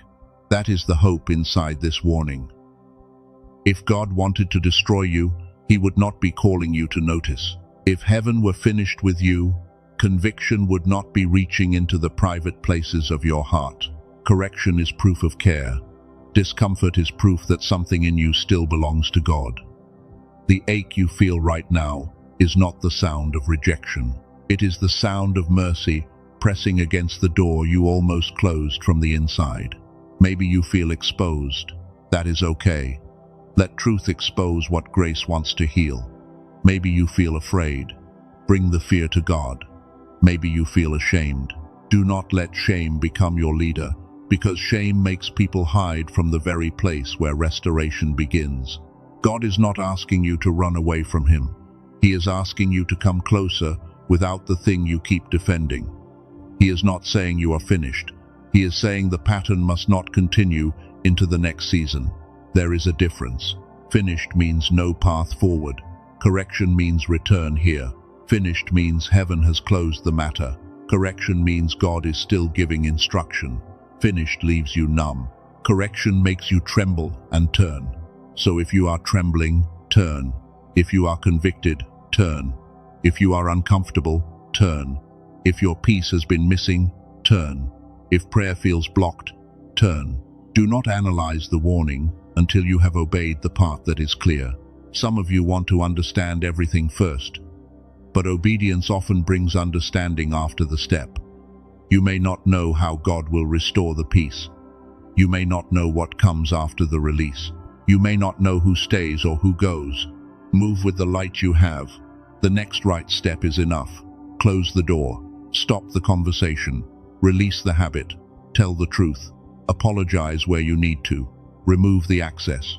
Return to stillness. Let one clean act of obedience break the momentum of the old agreement. God will meet you there. Not because you earned Him, not because one action makes you perfect, but because returning opens what resistance kept closed. A surrendered heart can receive what a defensive heart keeps pushing away. And when you return, do not expect the old pattern to lose its voice immediately. It may call, it may beg, it may make you feel lonely. It may tell you that you made a mistake. But the voice of the old thing does not mean the new obedience is wrong. Stay steady. The silence will begin to change. Peace may return slowly. Clarity may come in pieces. Prayer may feel honest before it feels easy. Let that be enough. Restoration often begins quietly, the same way warning often begins quietly. The gift can breathe again when the environment changes. Discernment sharpens when obedience returns. Peace strengthens when access is guarded. Sensitivity heals when the heart stops making agreements with what once damaged it. Do you see the mercy now? God is watching because He loves what He placed in you. He is warning because the gift still matters. He is pressing because the next season cannot carry the same hidden compromise. This is not the end, but it is a line, a holy line, a serious line, a line between repeated warning and real return. And if you cross it in obedience, you will look back and realize this message did not come to scare you. It came to save what was sacred. The silence before removal is not something to play with. It is not something to test. It is not something to explain away until nothing inside you reacts anymore. It is a mercy alarm, and if you hear it now, respond now. You are not rejected. You are being corrected. You are not abandoned. You are being called back. You are not beyond restoration. You are being interrupted before distance hardens into damage and before numbness teaches you to live without what heaven gave you. There is also another sign that many people overlook. You begin to lose holy grief. The things that used to make you pray now make you scroll. The things that used to make you repent now make you explain. The things that used to send you back to God now only make you tired. That is not a small shift. Holy grief is different from shame. Shame says hide. Holy grief says return. Shame says you are ruined. Holy grief says something precious is being touched, and you need to come back before your heart learns to live without tenderness. If you no longer grieve what separates you from God, pause. If you no longer care when peace leaves, pause. If you can sit beside the thing that once broke your sensitivity and feel nothing, pause. That pause may become the beginning of your rescue. God can restore tenderness. He can make the heart soft again. He can bring back clean tears, honest prayer, and the kind of inner ache that leads to life. But you must stop defending numbness as strength because a hard heart may look controlled while it is actually losing response. Some of you became numb because you were tired of hurting. You shut down because feeling everything became too much. God understands that. He is gentle with wounded places. But healing is not the same as becoming unable to feel conviction. Healing makes you whole. Numbness makes you unavailable. Healing helps you obey without fear. Numbness helps you ignore without trembling. Healing brings peace back. Numbness makes peace feel unnecessary because the heart has stopped expecting closeness. Let God touch that place. Let Him wake what pain tried to bury. Let Him separate protection from hardness. You can have boundaries without becoming cold. You can guard your peace without losing compassion. You can be wise without becoming unreachable to correction. The silence before removal often exposes where pain became a wall. You thought you were protecting yourself, but the wall started blocking God too. You thought you were staying safe, but the same wall that kept people out began keeping conviction from entering quickly. Ask God to soften you without making you foolish. Ask Him to make you tender without making you available to harm. Ask Him to restore sensitivity without returning you to the old version that had no boundaries. That is mature healing, and that is what your gift needs. Because the gift does not thrive in hardness, it thrives in surrender. It thrives where truth is welcomed. It thrives where correction is not treated like attack. It thrives where peace is honored, and where the heart remains soft enough to move when God whispers.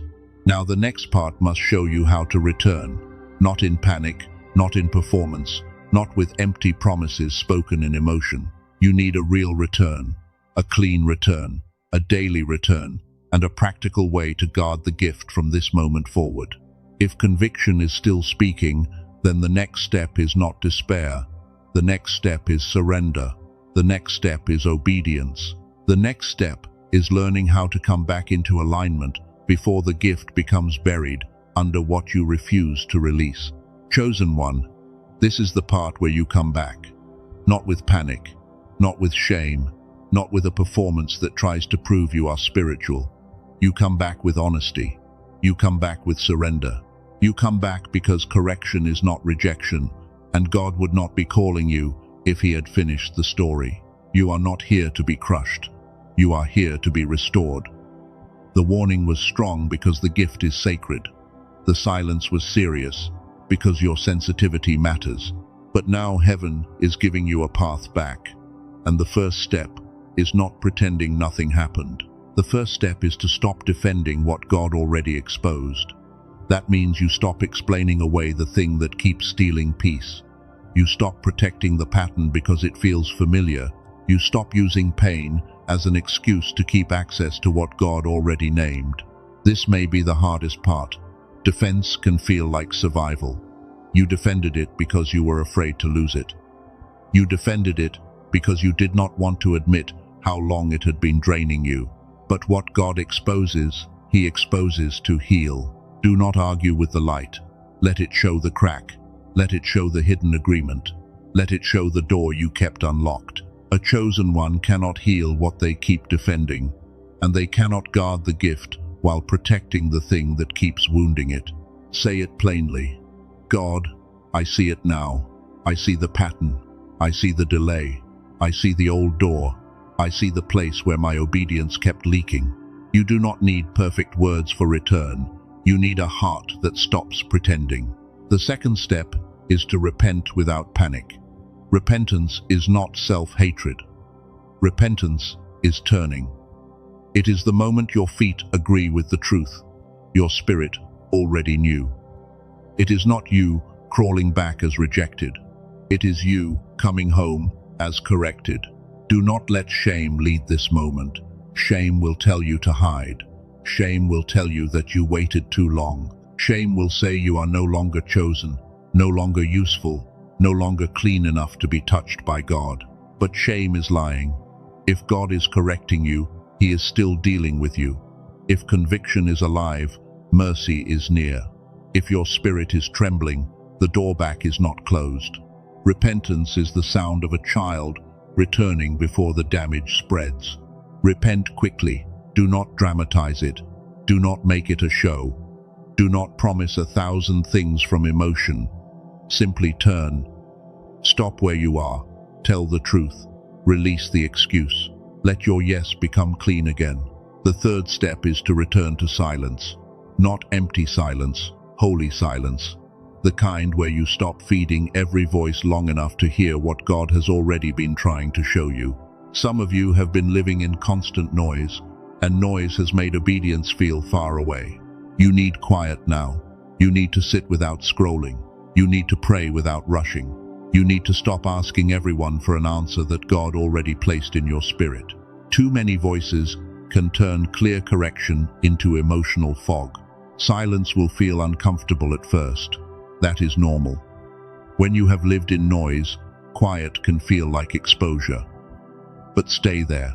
Let the fear rise and pass. Let the tears come if they need to come. Let the hidden truth speak without being pushed down. In silence, God will not always give you a new word. Sometimes He brings you back to the first word, the first warning, the first instruction, the first place where peace left, the first moment where your spirit knew, but your emotions argued. That is where restoration begins. Not always at the newest prayer. Sometimes it begins at the old instruction you avoided. God is not trying to confuse you. He is often waiting for your obedience to return to the last clear light He gave. The fourth step is to guard the gift. This is not optional. What God placed inside you cannot be treated casually anymore. Your discernment, your peace, your favor, your timing, your sensitivity, and your calling all need a cleaner environment. Guard your ears, guard your eyes, guard your conversations, guard your imagination. Guard the places you enter when you are weak. Guard the emotional doors that old patterns use to find their way back into your life. Not everyone deserves access to what God is forming. Not every person should hear the dream. Not every opinion should sit in your mind. Not every familiar voice should be allowed to speak into a season where God is making you new. Some things must grow in hidden places. Some instructions must be protected. Some healing must happen away from people who benefited from your confusion. Guarding the gift is not pride, it is stewardship. You are not being called to become cold, you are being called to become careful. There is a difference. A cold heart rejects everything. A careful heart tests what enters. A cold heart hides from love. A careful heart protects what God trusted. The fifth step is to stop telling everyone what God gave you. This may sound strange, but listen. Some of you have exposed sacred things too early. You told people who had no reverence. You shared with voices that knew how to plant fear in your confidence. Not everyone who listens is safe. Not everyone who smiles is assigned. Not everyone who celebrates in public carries clean motives in private. A chosen one must learn the discipline of quiet stewardship before the gift is visible. There are things God tells you that should first produce obedience, not announcement. There are words that are meant for prayer before they are meant for people. There are visions that need roots before they need attention. Do not rush to prove that God is speaking to you. Let your changed life become the proof. Let your obedience testify. Let your peace return. Let the old pattern lose access. The loudest evidence of a real warning is a different walk. The sixth step is to break the old agreement. This means you stop making secret deals with fear, bitterness, lust, pride, laziness, comparison, resentment, and unbelief. You stop calling them personality. You stop calling them protection. You stop calling them normal. Fear may have protected you for a season, but it cannot lead you into promise. Bitterness may have helped you feel strong, but it cannot heal your heart. Comparison may have explained your pain, but it cannot reveal your assignment. Break the agreement. Say no to the voice that keeps dragging you backward. Say no to the appetite that keeps demanding access. Say no to the thought that says your future must look like your last disappointment. This is not only emotional, it must become practical. Delete what needs to be deleted. Block what needs to be blocked. Leave what needs to be left. Apologize where you need to apologize. Stop creating space for the thing you keep asking God to remove. Do not pray for freedom while feeding the chain. Do not ask for clarity while entertaining confusion. Do not ask for peace while choosing the environment that keeps disturbing it. Let your actions agree with the prayer. The seventh step is to obey the next small instruction. Not the whole life plan, not the full future, the next instruction. God often rebuilds a chosen one through small obediences that look unimpressive to people, but powerful in the spirit. Make the call, close the door, tell the truth. Rest when God says rest. Move when God says move. Stop when God says stop. Return to prayer. Return to discipline. Return to the quiet place where your yes becomes strong again. Small obedience matters. One clean no can break a long pattern. One honest yes can reopen peace. One boundary can protect years of growth. One surrendered decision can stop the old season from entering the new one. Do not despise small steps. Heaven watches them. God sees the message you did not answer. He sees the door you did not open. He sees the thought you refused to feed. He sees the moment you chose Him while your emotions still shook. That is the return of the chosen one. Not perfection, alignment, not performance, surrender, not noise, obedience. The chosen one returns when the private life begins to agree with the public calling. Now listen carefully. You will be tempted to think return must feel powerful immediately. It may not. At first, return may feel quiet. It may feel awkward. It may feel like grief. You may miss what you released, even while knowing release was right. That does not mean you made the wrong decision. Sometimes obedience hurts because attachment is being pulled from the roots. Sometimes peace returns slowly because your inner life is learning how to trust clean ground again. Do not run back because healing feels unfamiliar. Do not reopen the door because loneliness gets loud. Do not interpret grief as a sign that you should return to what God told you to leave. Grief is not always direction. Sometimes grief is withdrawal from an old agreement. Stay steady. Let the old hunger scream without obeying it. Let the old voice knock without opening. Let the old pattern accuse you without surrendering. You are not weak because you feel the pull. You are growing because you no longer bow to it. This is where your daily routine matters. A warning heard once must become a life adjusted daily. You cannot only be serious in the moment of conviction, you must build a rhythm that keeps your mind clear and your spirit available. Begin your day without giving the first voice to panic. Begin with stillness. Begin with prayer. Begin with listening. Before you let the world speak into your mind, let God settle the place where your decisions will be made. Some of you need to rebuild focus.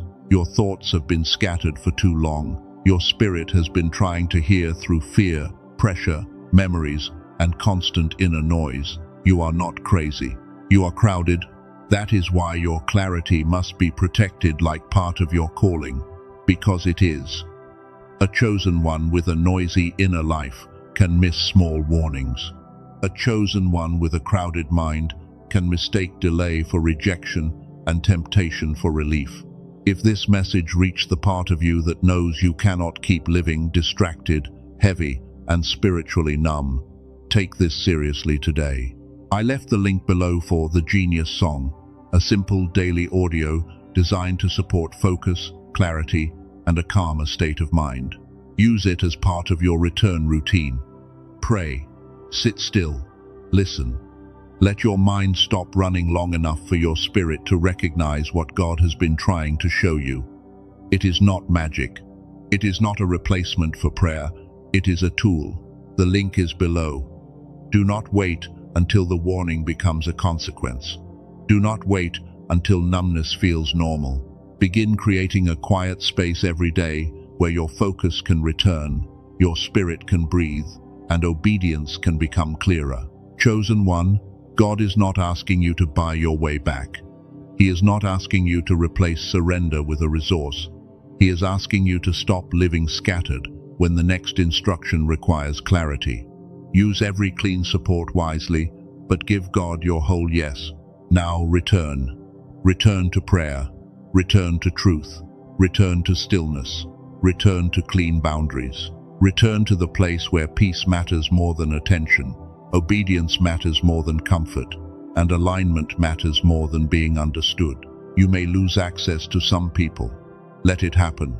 You may lose the old rhythm. Let it happen. You may lose the version of yourself that needed chaos to feel alive. Let it happen. Not every loss is punishment. Some losses are proof that the wrong thing is finally leaving. And when the wrong thing leaves, do not rush to fill the space. Let God cleanse the room. Let silence settle. Let your appetite change. Let your nervous system learn peace. Let your heart discover that quiet does not mean empty, and stillness does not mean abandonment. You are not behind because you are returning. You are not weak because you need correction. You are not disqualified because you had to be warned. Many strong people were restored by the very warning they almost ignored. What matters now is response. The old pattern wants delay. The old fear wants negotiation. The old pride wants an explanation that keeps it alive. But your spirit wants freedom, and heaven is calling the free version of you forward. You must choose which voice gets your agreement. Will you agree with shame, or will you agree with correction? Will you agree with fear, or will you agree with obedience? Will you agree with the old door, or will you agree with the God who closed it? Make the decision clean. Not loud, clean. Sometimes the most powerful decision is made in a quiet room with tears on your face and no audience watching. Heaven sees that moment. Heaven honors that moment. Heaven records the yes that no one else heard. You do not have to know how everything will unfold. You only have to obey the light you have. The next step will meet you after the first step. The next strength will meet you after the first surrender. Grace often appears while you are moving. So move, not in panic, in obedience, not to prove yourself, to return, not to earn love, because love is calling you home. Not because you are no longer chosen, because the chosen one must come back into alignment before the gift becomes unsafe in careless hands. God is not done with you, but the pattern must be done. The door must be closed. The agreement must be broken. The excuse must be surrendered. The noise must be quieted. The gift must be guarded. Say this in your spirit: I will not keep defending what God exposed. I will not keep returning to what God delivered me from. I will not keep calling confusion wisdom when obedience is clear. I will not trade my peace for temporary comfort. Say it again, deeper. I am returning. I am listening. I am releasing. I am becoming careful with what God gave me. I will not treat the warning like entertainment. I will not treat conviction like background noise. There is power in that. Not because the words are magic, but because agreement is changing. Your spirit is turning. Your will is coming back under surrender. The old thing may still call, but it no longer gets the same automatic yes. That is how freedom begins. A different yes, a cleaner no, a guarded door, a quiet morning, a truthful prayer, a choice made before the feeling catches up. Freedom often begins smaller than people expect, but heaven knows when the chain has started losing authority. Now let God heal what made you keep returning. Because sometimes the pattern was not only desire, sometimes it was pain, sometimes it was abandonment, sometimes it was the fear that nothing better would come if you released what was available. God sees that. He sees the child in you that learned to cling. He sees the part of you that stayed too long because leaving felt like loss. He sees the wound beneath the compromise, and he wants to heal the root, not only remove the fruit. Let him touch the root. Let him show you why the old thing still had power. Let him reveal the need beneath the behavior. You do not become free by hating yourself. You become free by letting truth and grace meet in the hidden place. Maybe you wanted to be chosen by people because you forgot you were already chosen by God. Maybe you kept the door open because silence felt unbearable. Maybe you stayed attached because rejection made you afraid to release anything that still gave attention. Bring that to God. Do not decorate it. Do not hide it. Do not spiritualize it until it sounds better. Tell him the truth. God, I stayed because I was afraid. God, I returned because I felt lonely. God, I delayed because I did not trust what came next. Honest prayer opens clean healing. God can work with honesty. He resists pride, but he draws near to the humble. And humility is not humiliation. Humility is the relief of finally telling the truth without pretending you are stronger than you are. Then let him rebuild you. Let him rebuild your appetite. Let him rebuild your peace. Let him rebuild your focus. Let him rebuild your trust. The gift is not restored by noise. It is restored in the quiet cooperation between grace and obedience. Your discernment can sharpen again. Your peace can become strong again. Your prayer life can become honest again. Your sensitivity can return without making you fragile. Your calling can breathe again when the old agreements stop crowding the room. Do not expect everyone to understand the new boundaries. Some people only knew the version of you that was available to confusion. Some people only liked your softness when it had no protection. Some people will call your obedience distance because they miss their access. Let them misunderstand if they must. Your assignment cannot be held hostage by their interpretation. You are not being rude by obeying God. You are not being cold by guarding peace. You are not being dramatic by closing a door that almost cost you clarity. Walk gently, but walk firmly. Do not insult people to prove you are free. Do not perform your healing. Do not make your boundary a weapon. Simply obey. A quiet boundary can be more powerful than a loud explanation. And if you stumble, return quickly. Do not let one weak moment become a new identity. Do not let the enemy use one fall to convince you that obedience is impossible. Get up, tell the truth, receive mercy, close the door again. A chosen one learns resilience, not the resilience of pretending, the resilience of returning, the resilience of refusing to let failure become home, the resilience of saying, I fell, but I will not build a bed in the place God told me to leave. That is strength. Strength is not never needing correction. Strength is letting correction change you. Strength is not never feeling temptation. Strength is refusing to let temptation lead. Strength is not never grieving. Strength is obeying while grief learns to heal. God can trust a corrected heart, not a perfect heart, a corrected heart, a heart that responds, a heart that listens, a heart that trembles when truth comes near, a heart that would rather lose access to the wrong thing than lose sensitivity to God. That is the heart He is forming in you. That is the chosen one returning. That is the gift becoming safe again. Not because you earned it through fear, but because you humbled yourself under love and allowed the warning to become transformation. Now pray this from the quiet place. God, I hear you. I do not want to keep defending what you exposed. I do not want to keep touching what you told me to release. Show me the pattern clearly and give me the courage to stop. God, forgive me for ignoring repeated warnings. Forgive me for calling conviction anxiety when I did not want to obey. Forgive me for returning to what you delivered me from. Forgive me for letting noise bury the quiet instruction of your spirit. Clean my heart, quiet my mind, restore my sensitivity. Teach me to recognize peace again. Teach me to obey before consequence becomes loud. Teach me to guard what you gave me with humility, reverence, and daily surrender. Remove the appetite for what keeps pulling me backward. Break the agreement I made with fear, bitterness, pride, and delay. Heal the wound beneath the pattern. I do not want to perform holiness. I want to become whole in the hidden place. Give me strength for the next small instruction. Help me close the door I keep reopening. Help me stop the conversation I keep justifying. Help me release the attachment I keep calling complicated. Help me choose you when my emotions shake. And God, if the gift has become covered, uncover it again through mercy. If my peace has been buried, restore it through obedience. If my prayer has felt blocked, bring me back to honest surrender. If my heart has become numb, make it tender again.